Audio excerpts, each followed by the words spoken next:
Hello everyone, welcome to ফিনবা channel. So আজকের লেকচারে আমরা আলোচনা করব সপ্তাহের বিভিন্ন দিনের নাম, মাসের নাম এবং ঋতুর নাম ইন ফিনিশ।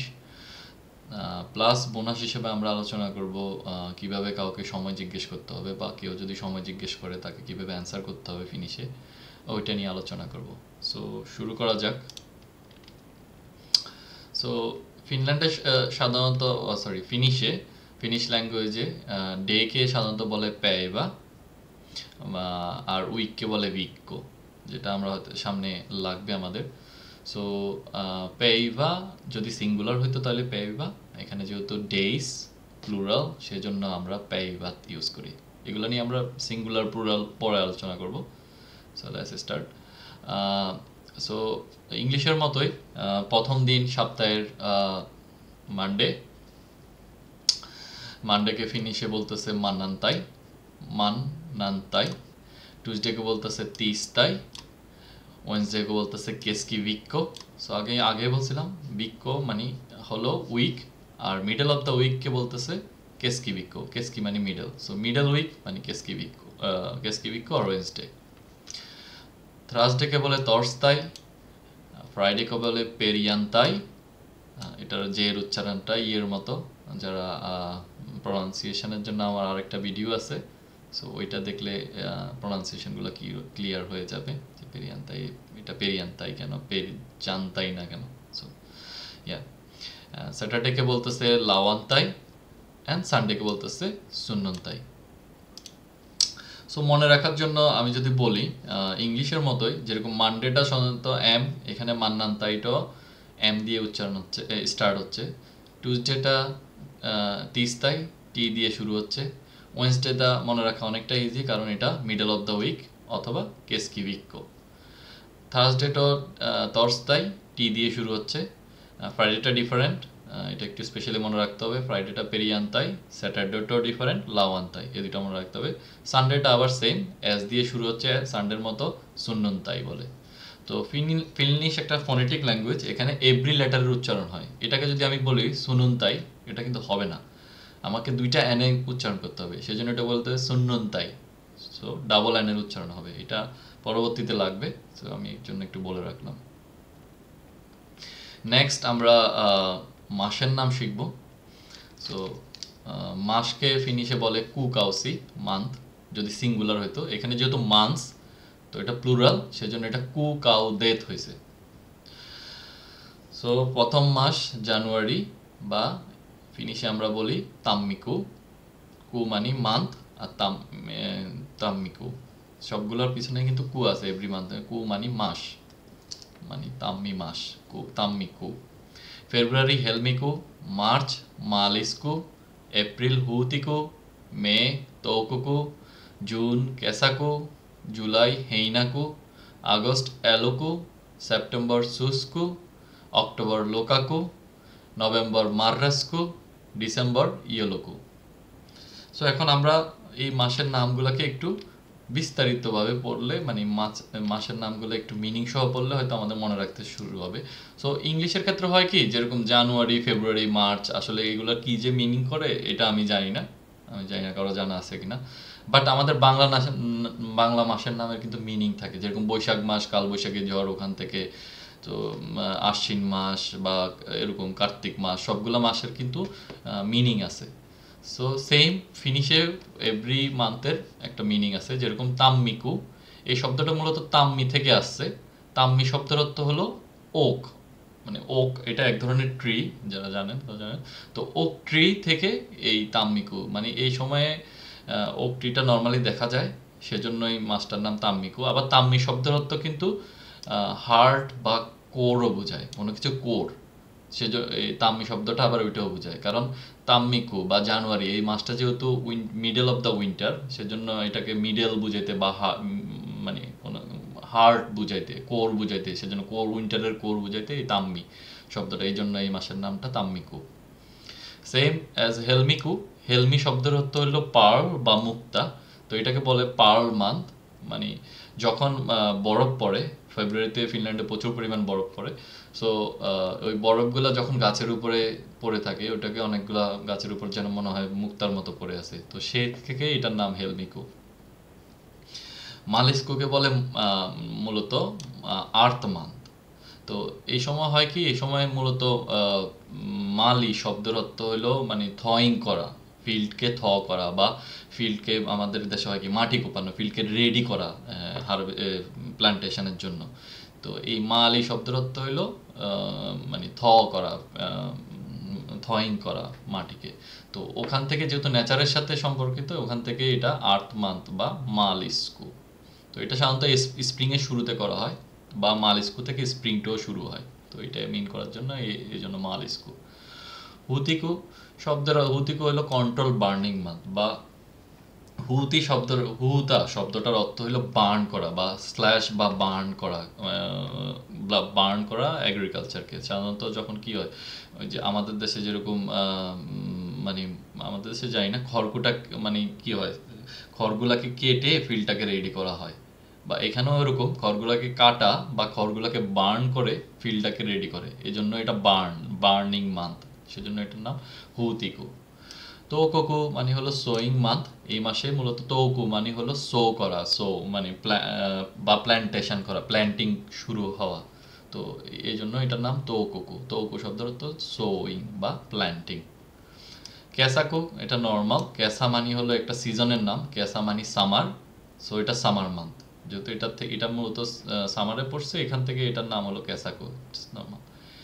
হেইনাকু, হেইনা শব্দের অর্থ হলো কি বলে হে। হে আমি জানি না বাংলাদেশে কি খড়কে হে বলে কিনা। তো হেটা নর্মালি হলো ছোট ছোট গ্রাস, যেটাকে সাধারণত মানে কেটে পরে অ্যানিম্যাল ফিডের জন্য রেডি করে রাখা হয়, প্রিজার্ভ করে পরবর্তীতে খাওয়ানো হয়। এই হেইটাই এই মাসে হারভেস্ট করা হয়, এই জন্যই ওখান থেকে এটার নাম হলো হেইনা মান্থ বা হে মান্থ যদি আমরা বলি ইংলিশে। অ্যালো শব্দের অর্থ মানে লাইফ বা লাইভলিহুড, কাইন্ড অফ হারভেস্ট, ওই টাইপের একটা মানে মিনিং আছে। তো এই এই মাসটাকে এই জন্য হারভেস্ট মান্থ বলে। এই মাসে মূলত হারভেস্টিংটা করা হয় প্ল্যান্টের, সেজন্য অ্যালোকু। সুসকুটো কেসাকুর মতো, সুস মানে হলো অটাম, সো এটা সিজনের নাম দিয়েই এই মাসটা অটামের শুরু, সেজন্য এটাকে সুসকু বলে। লোকাকু মানে হলো মাড মান্থ। লোকা শব্দের অর্থ হলো মাড।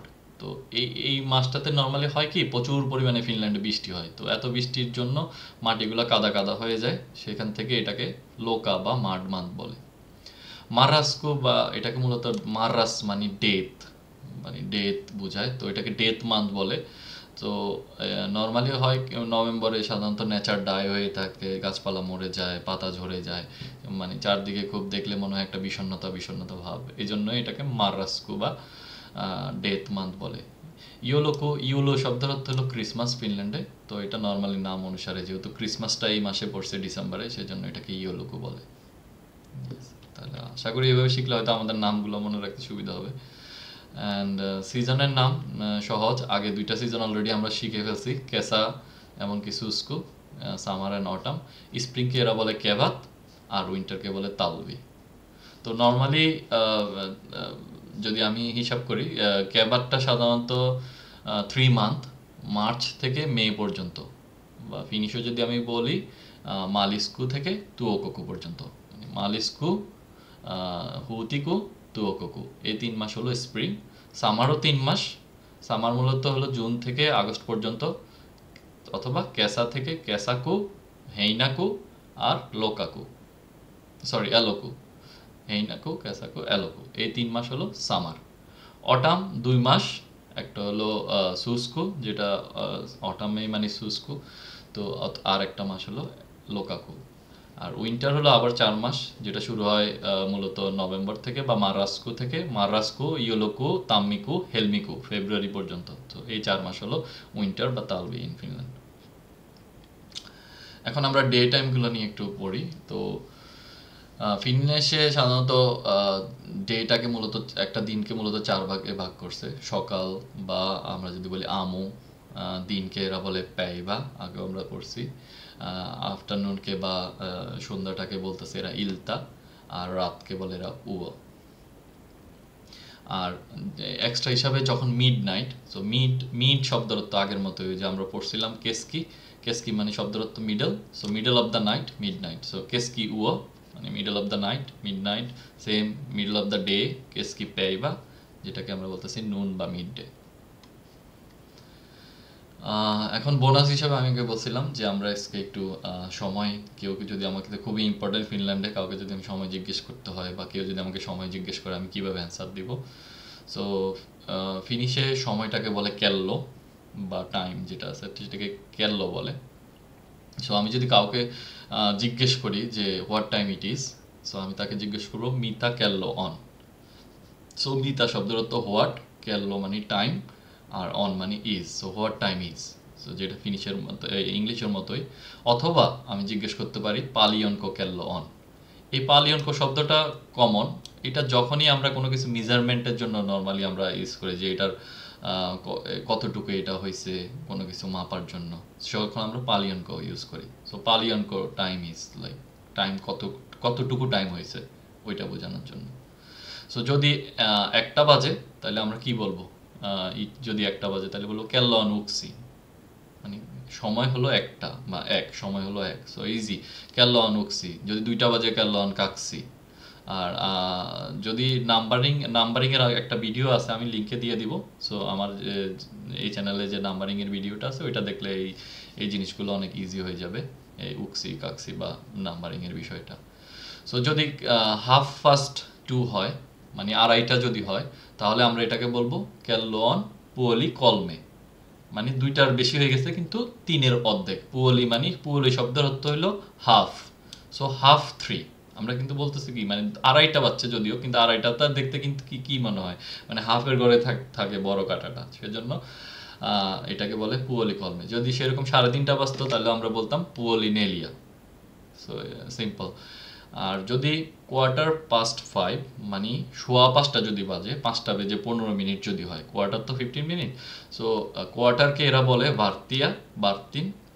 তো আমরা বলবো বার্তিন উলি বিসি, কেলন বার্তিন উলি বিসি মানে 5 বিসি তো 5, সো বিসি থেকে উলি মানে হলো বেশি, বিসি থেকে বেশি কত বেশি 15 মিনিট 15।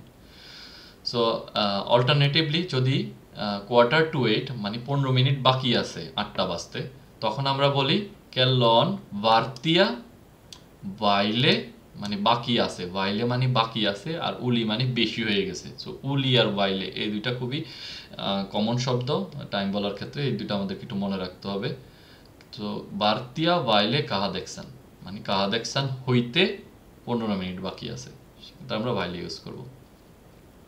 এখন ইট ইজ 10:30, এখন আমরা কি বলতে পারি 10:30টাকে 10:30 না বলেও কিন্তু 10:30 বলা যায় যদি আমি নর্মাল নাম্বার, সেক্ষেত্রে আমরা নর্মালি জাস্ট 10:30। তো 10 তো আমরা যদি আগে ওই যে আমি বললাম নাম্বারিংয়ের যে ভিডিওটা আছে ওইটা দেখলে বুঝবেন 10কে কুম্মেনেন বলে আর 30কে কলমে কুমেন্তা বলে। সো ইট ইজ কুম্মেনেন কলমে কুমেন্তা। সো আশা করি এই লেকচারের টপিকসগুলো সবাই বুঝতে পারছেন।